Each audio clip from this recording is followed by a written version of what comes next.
1993, Emil Matazarenu and Larry Phillips were convicted of conspiring to rob a bank. Now cops suspect that they were also behind two others. See the 15 helicopters above us and 2 airplanes and news people everywhere, hundreds of cops, a tank, the battalion crew, the SWAT team, the FBI. You know, it's crazy. Officers from the Los Angeles Police Department responded. There was a robbery possibly occurring. As the first unit responded, suspects fired upon the officers. They put out an officer needs help call, and numerous officers responded from all divisions throughout the valley and some from the west side of the city and other areas of the city. A firefight occurred that was horrendous, would just frighten the conscience, because these suspects continued to fire and held our officers who were undergunned at bay for almost an hour. Very horrendous situation. We have 2 suspects that are both deceased, involved with gunfire with police. We have 8 officers that are injured. None appear to be life-threatening.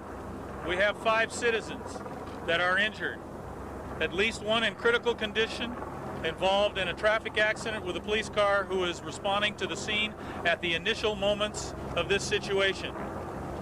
We have 3 citizens injured by gunshot. They are not life-threatening at this time. We have a huge crime scene here, and we have blocked off streets, and it's going to be quite some time before we get the area back to normal.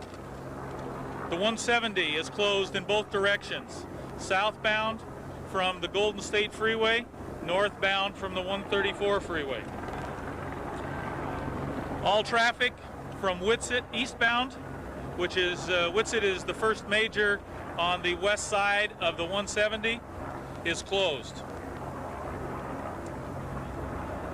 Tim, what can you tell us about outstanding suspects? Another officer is not too far away. They are guarding an alley that would be a possible escape route should a suspect come this direction.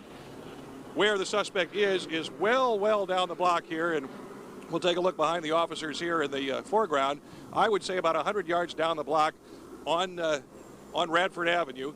In between 2 houses is where the suspect is believed to be. All morning long, we have seen the officers deploying. You've seen the SWAT team officers here in the helmet. We did see the battering ram arrive around 10:30, about the time we did, and another came up and drove off.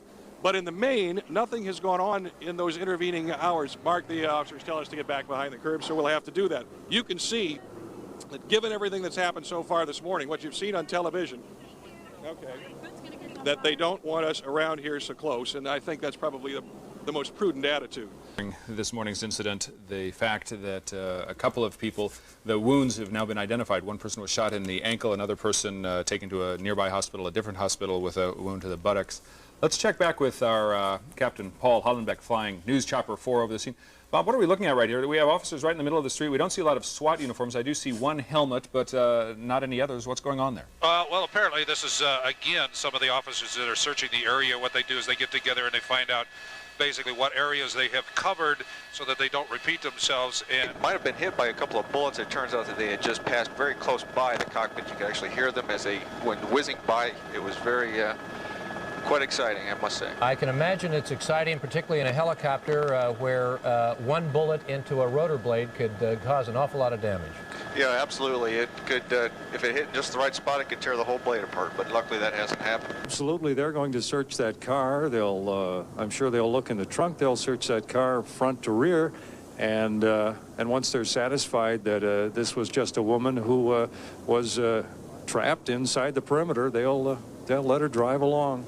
Go her merry way, but right now they're looking in the trunk, and they're searching the car. Well, they're the lady now with the officer carrying the baby carrier.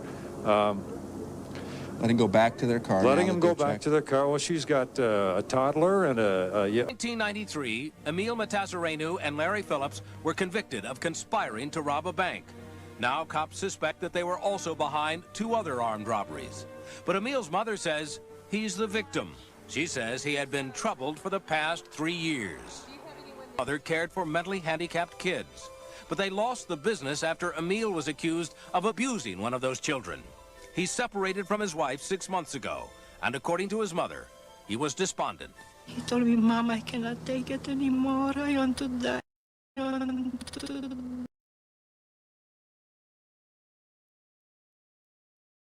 It's just, it's crazy. Pop, pop, ba-da, you know, and then pop, pop, ba-da, you know. You know, and then pop, pop, ba-da, you know.